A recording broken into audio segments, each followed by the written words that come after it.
काल आपला महाराष्ट्र दिन होता आणि कालच्या दिवशी एक आपल्या महाराष्ट्राच्या दृष्टीनं महत्त्वाचा शुभ दिन होता। त्यामुळे काल काही न बोलता काल महाराष्ट्राच्या मुख्यमंत्र्यांनी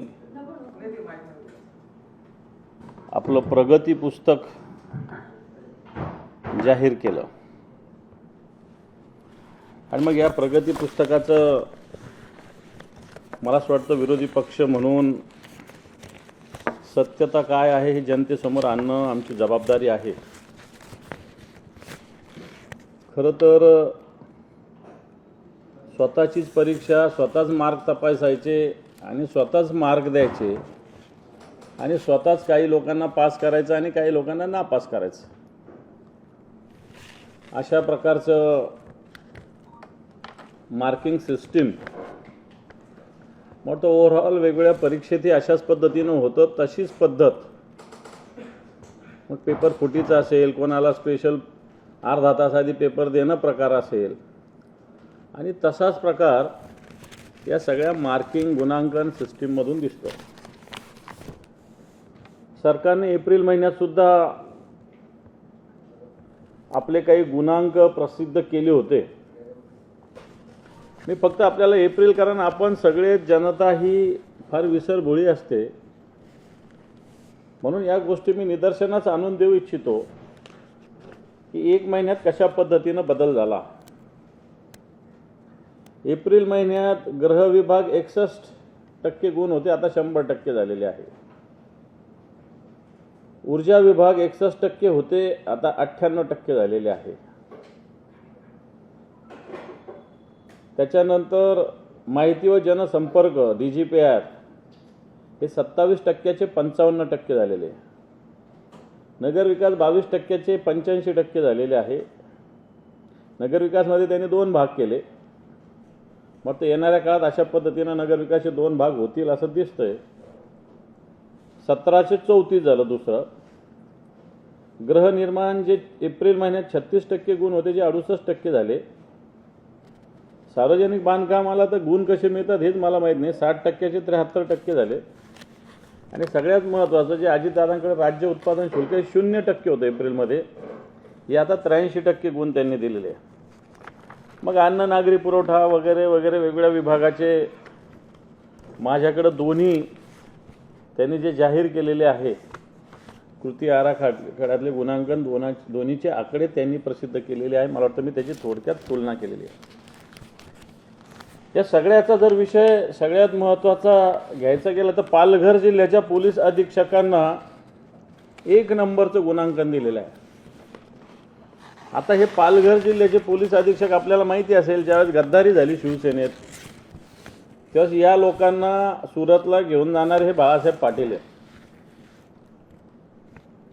आणि नुकतंच अधिवेशन झालं। याच्यामध्ये या पालघरमधून महाराष्ट्रामध्ये सगळ्यात जास्त गुटखा, सगळ्यात जास्त ड्रग्ज, सगळ्यात जास्त ज्याची महाराष्ट्रात बंदी आहे अशी सगळ्यात जास्त इनलिगल प्रवेश गुजरातमधून जो होतो तो पालघरमधून होतो। आणि विधिमंडळाच्या अधिवेशनात सुद्धा हा मुद्दा आम्ही मांडलेला होता आणि म्हणून अशा पोलीस अधीक्षकांना 1 नंबर मिळालेला आहे। त्याचे काही नोट्स माझ्याकडे आहेत की बाळासाहेब पाटील यांनी जिल्हा पोलीस दलात महाराष्ट्र पोलीस अधिनियमाच्या काय काय तरतुदीचा भंग करून वारंवार नियमबाह्य बदल्या केल्या आहेत व त्यातून गुन्हेगारी व भ्रष्टाचाराला पोषक वातावरण निर्माण झाले आहे। गुन्हेगार व पोलीस यांच्यात अभद्र युती तयार होत असून प्रामाणिक अधिकार अन्याय होत आहे, त्यातून पोलीस दलातील भ्रष्टाचार वाढीस लागलेला आहे। हे बाळासाहेब पाटील विषय म्हटलेलं आहे, त्याचं रिटर्न पूर्णपणे पुरावे माझ्याकडे आहे। ओव्हरऑल या सगळ्या विषयाचं जर बघितलं की जे नंबर मुख्यमंत्र्यांनी दिले याच्यात सगळ्यात खालचा नंबर हा शिंदे गटाच्या परिवहन विभागाला आहे। आता यालाही नंबर कसा मिळाला हा प्रश्न आहे, कारण एसटी कर्मचाऱ्यांना 50% पगार देण्याची घोषणा करणाऱ्यांनी 40%च दिले। आपणही प्रसिद्धी माध्यमाचं किती लक्ष होतं मला माहिती नाही, मी कोणावर दोष देणार नाही, परंतु 50% घोषणा करून फक्त 40% एस.टी. कामगारांना पगार देणाऱ्याचं गुणांकन कसं येतं हा माझा प्रश्न आहे. या सगळ्याच्यामध्ये कालच पृथ्वीराज बाबा यांचं एक वक्तव्य आलं की सगळ्यात जास्त भ्रष्टाचार महाराष्ट्रामध्ये जर आपण ज्यात कारवाया झाल्याच्यात बघितलं तर मागच्या काळामध्ये महाराष्ट्रात वाढलेल्या आहे. कायदा सुव्यवस्थेचे विषय बघितले तर सगळ्यात जास्त हत्या मागच्या महिन्यात नागपूरमध्ये 14 हत्या झालेल्या, 14. आणि या सगळ्या याच्यामध्ये या हत्या जर बघितल्या तर अशा कुठं चोरून लपून नाही तर मनकापूर, हुडकेश्वर, सीताबडी, अंबाझरी, यशोधरा, पारडी, पाचपाखाली, पाचपावली, जरीपटका, कोतवाली, वाडी अशा पोलीस ठाण्याच्या हद्यात घडलेली आहे. थोडक्यात वर्दळीच्या ठिकाणी अशा पद्धतीनं आत्महत्या घडलेल्या आहे. कृषी विभागाला याच्यात गुणांकन दिलेलं आहे. आणि या कृषी विभागाचं जर बघितलं तर या सरकारने आता 1 रुपयात पीक विमा बंद केलेला करण्याची घोषणा परवाच केली. निश्चित याच्यात भ्रष्टाचार झाला, पण भ्रष्टाचार होत असताना ज्या पद्धतीनं नवीन खरीप असेल, रब्बी असेल, वेगळे पिकं असतील, नगदी पिकं असतील, याला शेतकऱ्याचा वाटा 2% पासून 5% पर्यंत करण्याचा निर्णय झाला. भ्रष्टाचार झाला म्हणून पूर्णपणे पीक विमा योजना बंद करणं चुकीचं आहे. आणि नवीन आता केंद्राने जे आदेश काढलेला आहे किंवा नियम केलेला आहे, पीक कापणी प्रयोगाच्या आधारावर पीक विमा, मला असं वाटतं याच्यात कमीत कमी शेतकरी यांना काय बसतील अशा प्रकारची खबरदारी सरकारने घेतलेली आहे. हे सगळं करत असताना फक्त मराठवाड्यात कालपर्यंत 1 जानेवारीपासून 289 आत्महत्या शेतकऱ्यांच्या झालेल्या आहे. 289 आत्महत्या शेतकऱ्यांच्या झालेल्या आहे. विम्यामध्ये 10,000 कोटी रुपये कंपन्यांनी कमवले, विमा कंपन्यांनी, परंतु शेतकऱ्याला 2023चा खरीपाचा विमा आणि 2024चा सुद्धा मिळाला नाही, पण 2023चा सुद्धा मोठ्या प्रमाणावर बाकी आहे. आणि राज्याचे मंत्री, कृषी मंत्री म्हणतात की कर्जाच्या रकमेतून किंवा पंतप्रधान सन्मान योजनेतून येणाऱ्या पैशातून शेतकरी लग्न व साखरपुडे करतात, अशा पद्धतीचं वक्तव्य राज्याच्या कृषी मंत्र्याचं आहे. ॲग्रिस्टॉक नावाचं एक सॉफ्टवेअर आहे कृषी विभागासाठी. या ॲग्रिस्टॅकचं योजना आत्ताच्या घडीला कृषी आणि महसूल याच्यामध्ये मला वाटतं कोणतंही एकमत होत नाही, म्हणून एक चांगली संकल्पना असणारं मला असं वाटतं ही योजना आजही चांगल्या स्थितीत चालू नाही आहे. गृह विभाग मला असं वाटतं आपल्याला सांगण्याची गरज नाही. मागचं सरकार आल्यापासून ज्या ज्या घटना घडल्या, मग परभणीची घटना असेल, बीडची घटना असेल, साहेब अलीवर हल्ला असेल, नवी मुंबईमध्ये चिमुकलीवर अत्याचार असेल, स्वारगेटची घटना असेल, करजगी एक जत तालुक्यात 4 वर्षाच्या मुलीवर अत्याचार झाला, 100 दिवसात 2100, पुन्हा एकदा 100 दिवसात 2100 महिला अत्याचाराची प्रकरणं या महाराष्ट्रात झालेली आहेत. म्हणजे त्याच्यात एका केंद्रीय मंत्र्याच्या मुलीची छेडछाड सुद्धा सहभाग आहे. आणि म्हणून मला असं वाटतं या विषयाकडे सरकार ज्या घोषणा करतं त्या चुकीच्या आहेत. कर्जमुक्तीची घोषणा सरकारने केली होती, सरकार आल्या करू, ठिकठिकाणी आंदोलन सुरू झालेलं आहे, कर्जमाफी होत नाही आहे. भावांतर योजना याच्याविषयी प्रत्यक्ष देशाच्या पंतप्रधानांनी येऊन घोषणा केली होती. भावांतर योजना आहे, हे भावांतर योजना मार्केटमधले जो भाव आहे त्याचा ॲव्हरेज काढून भाव द्यावा अशा पद्धतीचा एक डिटेल्स त्याला मी सांगत नाही कारण फार वेळ जाईल त्याच्यात. परंतु भावांतर योजना राज्य सरकारने शेतकऱ्यांसाठी जाहीर झाली होती, याची कोणत्याही प्रकारे अंमलबजावणी आत्ताच्या घडीला झालेली नाही आहे. मागच्या वर्षीपेक्षा 32% आत्महत्येचं प्रमाण आजचं जर 1 मेचं घेतलं आपण, 30 एप्रिलचं काढलं तर मागच्या वर्षीच्या जेवढ्या आत्महत्या घडलेल्या आहेत त्याच्यापेक्षा 32% आत्महत्या या राज्यामध्ये मोठ्या प्रमाणावर घडलेल्या आहेत. त्याचप्रमाणे भूसंपादन कायद्यात बदल केलेला आहे। जीएसटी कमी करण्यासाठी रासायनिक खतं, कीटकनाशक या आवश्यक आजारावर आपण कमी करण्याची मागणी केली होती, हेही सरकारने कुठं केले नाही। लाडकी बहीण जी योजना आहे, मला वाटतं या योजनेची आपल्याला सगळ्या पद्धतीनं डिटेल्स माहिती आहे। 8 लाख महिलांना 100 दिवसामध्ये ज्या विभागाचा 1 नंबर आला असं सांगतात मुख्यमंत्री, 8 लाख महिलांना लाडकी बहीण योजनेतून गाळलेलं आहे। 8 लाख। पिंक रिक्षाचा कार्यक्रम या विभागाचा आहे, हाही पूर्णपणे फेल्युअर कार्यक्रम आहे। पाणी पुरवठ्याविषयी सरकारने म्हटलं, मला असं वाटतं परवाच कॅबिनेट मंत्री एक नरेश झिरोळ यांनी म्हटलं की जलजीवन मिशन ही योजना पूर्णपणे पंतप्रधानांची संकल्पना पूर्णपणे आजच्या घडीला बारगळलेली आहे। महाराष्ट्रातील 1.31 लाख म्हणजे 89.71 ग्रामीण कुटुंबांना नळ जोडणी केल्याचा दावा केला जातो, परंतु आम्ही रोज फिरतो, मला वाटतं नळ जोडणी झाली असेल परंतु पाणी या नळामध्ये कुठंही नाही। आपण सगळं बघितलं असेल, एक छोटीशी मुलगी 12 वर्षाची, यवतमाळ जिल्ह्यातील आर्णी तालुक्यात 12 वर्षाची वेदिका चव्हाण नावाची मुलगी पाणी आणण्यासाठी नदीवर गेली असताना तिचा बुडून मृत्यू झालेला आहे। नाशिक जिल्ह्यातील पेठ तालुक्यात बोरचिरीवारी गावात एक दोराच्या मदतीनं महिला हंडाभर पाण्यासाठी कशा पद्धतीनं खाली उतरली विहिरीत, आपण हे चांगल्या पद्धतीनं जीव धोक्यात घेऊन पाहिलेलं आहे। एसटीचं मी सांगितलं की एप्रिल 2024 पासून एसटी महामंडळाने 89,000 कर्मचाऱ्यांचे पीएफचे 1200 कोटी रुपये, ग्रॅज्युएटीचे अंदाजे 1100 कोटी रुपये म्हणजे एकूण 2300 कोटी रुपये ट्रस्टमध्ये जमा केलेले नाहीत अजूनही, आणि ह्या एसटीला यांनी 5वा नंबर दिलेला आहे। आरोग्याची जर स्थिती बघितली तर मला असं वाटतं तनिषा भिसे प्रकरण आपल्या महाराष्ट्रातच घडलेलं आहे। मागच्या काळामध्ये मागच्या या वर्षभरात या 1 जानेवारीपासून 150 मातांचा मृत्यू झाल्याची आकडेवारी आपल्याकडे आहे। मग 100 दिवसाच्या कार्यक्रमात याचा उल्लेख मुख्यमंत्र्यांनी काहीही केलेला नाही। त्याचप्रमाणे राज्याच्या आरोग्यमंत्र्यांच्या जिल्ह्यामध्ये ज्या पद्धतीने वेगवेगळ्या घटना घडतात, एक कोल्हापूरला घटना 21 एप्रिलला घडली की एक 23 वर्षाच्या तरुणाचा अपघात झाला, रुग्णवाहिका मिळावी म्हणून त्याच्या मित्रांनी प्रयत्न केला पण त्याला रुग्णवाहिका न मिळाल्यामुळे त्याचा मृत्यू झाला। मला असं वाटतं हे या पुरोगामी महाराष्ट्रामध्ये घडलेले आहे। दररोज 40 लोक अपघातातून आत्ताच्या घडीला या महाराष्ट्रामध्ये त्यांचं देहावसान होत आहे।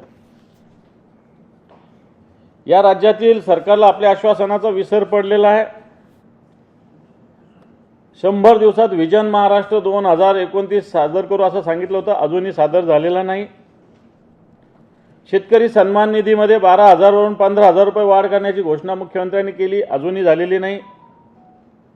मी भावांतर योजनेचं बोललो, सोयाबीनसाठी MSPच्या 20% पर्यंत भावांतर योजना अजूनही लागू झालेली नाही। वृद्ध पेन्शन धारकांना 1500 ऐवजी 2100 रुपये देऊ असं म्हटलं होतं, अजूनही झालेलं नाही। कर्जमाफी करू, अजूनही झालेले नाही। महिला सुरक्षेसाठी 25,000 महिलांचा पोलीस दलात समावेश करू, कोणतीही सुरुवात नाही। लाडकी बहीण योजनेचा 2100 रुपये हप्ता करू, कोणतीही हालचाल नाही। अंगणवाडी व आशा सेविकांना 15,000 रुपये पगार देऊ, अजूनही काहीही झालेलं नाही।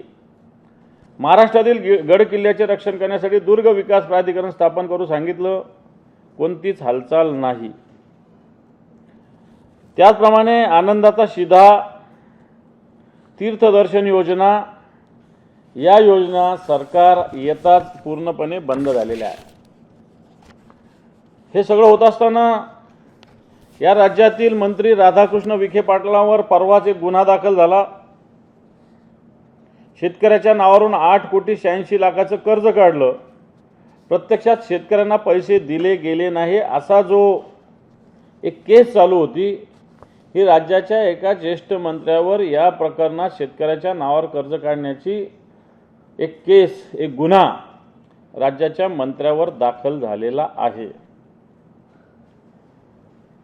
धनंजय मुंडेंच्यावर आरोप तर झालेले आपल्याला माहिती आहे, जयकुमार रावलावर आरोप झाले, माणिकराव कोकांटेवर सुद्धा कोर्टाने ताशेरे ओढलेले आहेत, जयकुमार गोरे यांच्यावर सुद्धा आरोप झालेले आहेत। म्हणजे राज्यातल्या मंत्र्यावर अशा पद्धतीने आरोप झाले आहेत। सगळ्यात महत्त्वाचं, राहुल सोलापूरकर आणि प्रशांत कोरटकर या दोन व्यक्तींनी छत्रपती शिवरायांचा अवमान करूनही पाहिजे तशी ठोस कारवाई सरकारने केलेली नाही। वाटतं राहुल सोलापूरकर किंवा प्रशांत कोरटकर कोणाशी संबंधित दिसतात, यांचे फोटोज, यांचा सोशल मीडियावरचे अकाउंट जर बघितले, यांनी छत्रपती शिवाजी महाराज आणि संभाजी महाराजांचा विषय वेगळ्या पद्धतीनं वक्तव्य करूनही यांच्यावर कोणती ठोस कारवाई झालेली नाही। आज राज्याचे जे वेगवेगळे विभाग आहे याच्यात प्रामुख्यानं प्रलंबित वेगळ्या पद्धतीनं बिल आहेत कॉन्ट्रॅक्टरांचे, कॉन्ट्रॅक्टर आंदोलन करतात, काम सगळे विकासाचे ठप्प झालेले आहे। सार्वजनिक बांधकाम विभागाचे 46,000 कोटी रुपये द्यायचे बाकी आहेत, जलजीवन मिशनचे 18,000 कोटी रुपये द्यायचे बाकी आहेत, ग्राम विकास विभागाचे 8,600 कोटी द्यायचे बाकी आहेत, जलसंधारणाचे 19,700 कोटी रुपये द्यायचे बाकी आहे। आणि मला असं वाटतं हे महत्त्वाचे खाते मी आपल्याला सांगितलेले आहे। या राज्यामध्ये काही निर्णय नको, जनतेला नको असलेले निर्णय मुद्दामून घेतले जातात। त्या शक्तीपीठ महामार्गाला जनता विरोध करून असूनही सरकार जवळपास 11,500 हेक्टर सुपीक जमिनीचं अधिग्रहण करते। सामान्य जनतेच्या खिशातून जो स्टॅम्प होता, मुद्रांक, आता 1,000 रुपयाचा जो 100 रुपयाचा लागत होता तो 1,000 रुपयाचा आता लागतोय। महाराष्ट्रामध्ये CBSEच्या माध्यमातून शिक्षण दिलं जावं याचा एक जबरदस्ती सरकार करतं। मला असं वाटतं SSC बोर्ड अतिशय सक्षम, मराठीला प्राधान्य देणारं, मातीशी जुळलेलं अशा पद्धतीनं SSC बोर्ड असताना मातृभाषेवर शिक्षण देण्यावर एक पद्धतीनं घाला घालण्याचा प्रयत्न सरकार करतंय। हिंदी जबरदस्ती हिंदीनं लादण्याचा प्रयत्न सरकारने केला, पण जनरेट्यामुळं हा निर्णय सुद्धा सरकारला वापस घ्यावा लागलेला आहे। थोडक्यात सांगण्याचा मुद्दा, हे गुणांक दिलेले आहे, हे कोणतं तरी उगाचच्या उगाच एखाद्या विषयावर लक्ष हटवण्याचा हा प्रकार आहे। राज्य सरकार विकासाच्या दृष्टीनं ठप्प झालेलं आहे, आर्थिक स्थिती राज्याची डबघाईला गेलेली आहे, कायदा व्यवस्था ठिकाणावर नाही, शेतकऱ्यांची परिस्थिती अवघड आहे। आता येणाऱ्या काळात शेतकऱ्यांना कर्ज लागणार आहे, कर्जमुक्ती देण्यामुळे शेतकऱ्यांनी मोठ्या प्रमाणावर कर्ज थकवलेलं आहे आणि जर कर्ज थकलेलं असतं तर येणाऱ्या काळात या शेतकऱ्यांना बँका कर्ज देतील का, हा सुद्धा प्रश्न येणाऱ्या काळात मोठा उभा राहणार आहे। आणि म्हणून राज्य सरकारने जाहीर केलेलं गुणांकन हे फसवं आहे, जनतेच्या डोळ्यात धूळफेक करणार आहे। मला असं वाटतं राज्य सरकारने ताकद असेल तर जाहीर करावं आणि जनतेचं मत घ्यावं की खरोखर गुणांकन किती आहे। मग राज्य सरकारला स्पष्ट सांगायचं त्यांची अवकात या गुणांकनातून, जनतेने दिलेल्या गुणांकनातून स्पष्ट होईल।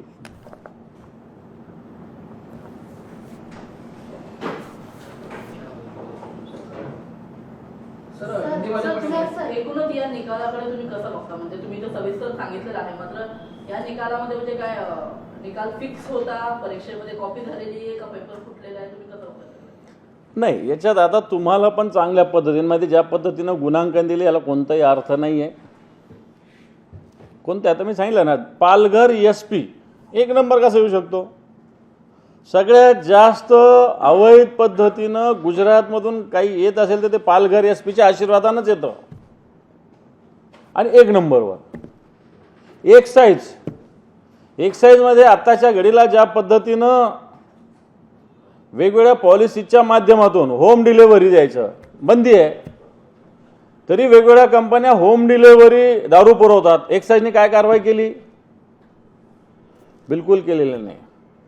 वाटतं याच्यात जर वेगवेगळे विषय जर मांडायला गेले एक्साईजचे डिटेल, मला वाटतं मी विधिमंडळाच्या अधिवेशनात हे मांडलेले आहेत, पुन्हा एकदा मांडू, परंतु ही डिपार्टमेंट आत्ताच्या घडीला भ्रष्टाचाराची मोठी पूर्ण जमलेली आहेत। आणि मी सांगतो की पालघरच्या SPच्या ज्या पद्धती आहे, जर आता तुम्ही बघितलं असेल तिथं जाऊन एखाद्या दिवस बघा की कशा पद्धतीनं तिथं धंदे चालतात। लॉ अँड ऑर्डर कशा पद्धतीनं बर्बाद झालेली आत्ताच्या घडीला, आणि याला 100 मार्क कुठून पडू शकतात. महिला बालकल्याण विभागाच्या खात्यातले वेगळे विषय बघा. मी काल एका ग्रामसभेला उपस्थित होतो, तिथल्या आशा सेविका, अंगणवाडी सेविका कशा पद्धतीनं भूमिका मांडत होत्या त्या बघा. आणि म्हणून मला असं वाटतं अशा पद्धतीनं एक जनतेचं लक्ष हटवणं आम्ही काहीतरी वेगळं करतो.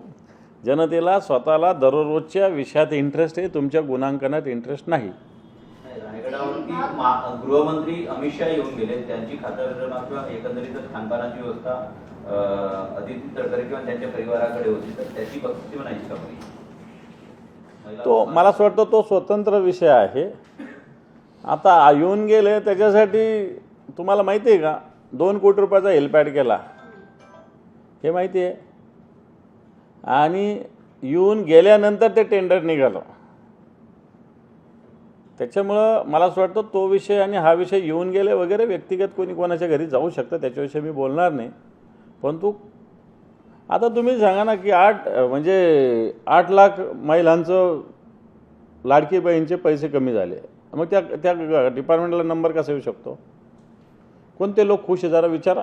त्या लाडक्या बहिणींना अजून एप्रिल महिन्याचा हप्ता देखील मिळालेला नाही, तेच खाता आता नंबर 1 ला आहे. अक्षय तृतीयेला होणार होतं. हे पहा, मी कालच हे सगळं आल्यानंतर मुद्दाम त्या खात्याच्या मंत्र्यांचं वाचलं.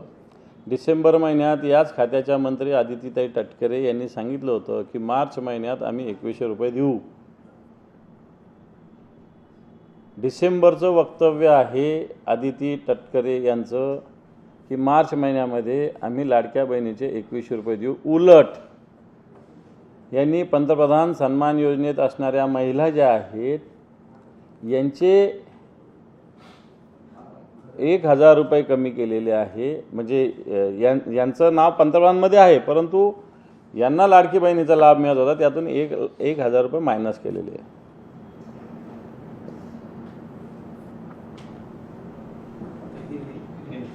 सर, तुम्ही सांगितलं की कुठच्या तरी विषयाला लपवण्यासाठी हे जे गुण ते दिले गेले किंवा विषय आला गेला, काय विषय असेल किंवा काय लपवते सरकार? मी सांगितलं ना, आर्थिक स्थिती कॉन्ट्रॅक्टर्सचं किती देणे पाहिलं तुम्ही. आज जे काही मागच्या काळात कॉन्ट्रॅक्टर्सचे बिल्स आले मार्च नंतर, समजा एखाद्याचे 1 कोटी बाकी असेल तर त्याला बिल किती आलं माहिती आहे? 1.5 लाख 2 लाख रुपये. आता तो पुढचं काम कसं करणार? मी कॉन्ट्रॅक्टरांची बाजू घेत नाही. काही कॉन्ट्रॅक्ट तर मागच्या काळात मंजूर झालेले थांबवलेले, त्याच्यात तर अजून नंतर येऊ आपण त्याच्यावर. जे एकनाथ शिंदे मुख्यमंत्री असताना झालेले टेंडर्स कॉन्ट्रॅक्ट्स मोठ्या प्रमाणावर थांबवलेले, आता थांबवल्याचे कारणं स्पष्ट झाले पाहिजे की त्यावेळेस चुकीचे झाले होते म्हणून तुम्ही थांबवले असेल तर तसं स्पष्ट झालं पाहिजे. परंतु राज्य आर्थिक स्थितीत आत्ताच्या घडीला योग्य वळणावर नाही. आताच्या घडीला कोणत्याही प्रकारे वेगळे प्रकल्प सरकार करू शकत नाही. आणि हे सगळं असल्यामुळं मला असं वाटतं जनतेचं लक्ष विचलित करणं, चर्चा याच्यावर करणं. मग लोक म्हणतात बाबा याला इतके टक्के आणि त्याला, त्याच्यातच 8 दिवस लोक घालवतात. लोकांना काय आपल्या सर एक मराठीमध्ये बोगस पीक विमाची घोटाळ्याची चौकशी सुरू आहे. मात्र बोगस पीक विमा घोटाळ्याची चौकशी सुरू आहे. या चौकशी दरम्यान लातूरमध्ये 3000 पेक्षा जास्त बोगस अर्ज आहेत ते रद्द करण्यात आलेले आहेत. कसं बघता याकडे? मोठ्या प्रमाणात आकडा पाहायला मिळतोय. मी कोणत्या एका शहराचं नाव घेणार नाही, पण बोगस पीक विम्याचे अनेक प्रकरणं 5च्या ठिकाणी 50 लिहिणं, 50च्या ठिकाणी 500 लिहिणं, पंचनामे चुकीचे करणं, जमीनच नसताना, सातबारे नसताना त्याच्यात खाडाखोड करणं, असे अनेक प्रकार झालेले आहे. याच्यात एक मोठी टीम काम करते. कोण असेल मला माहिती नाही, परंतु एक मोठी टीम काम करते आणि याच्याकडं सरकारने दुर्लक्ष केलं आहे. याच्यामुळं मूळ जे मुख्य शेतकरी ज्याला गरज आहे त्याला लाभ मिळण्याच्या ऐवजी जे मुळात शेतकरीच नाही, ज्यांनी बोगस नोंदणी केली, बोगस विमा काढला, त्यांना लाभ जाणीवपूर्वक दिला गेला. आणि याच्यात प्रशासन जसं सहभागी आहे, विमा कंपन्यासुद्धा याच्यामध्ये सहभागी आहे. एबीपी माझा, उघडा डोळे बघा नीट.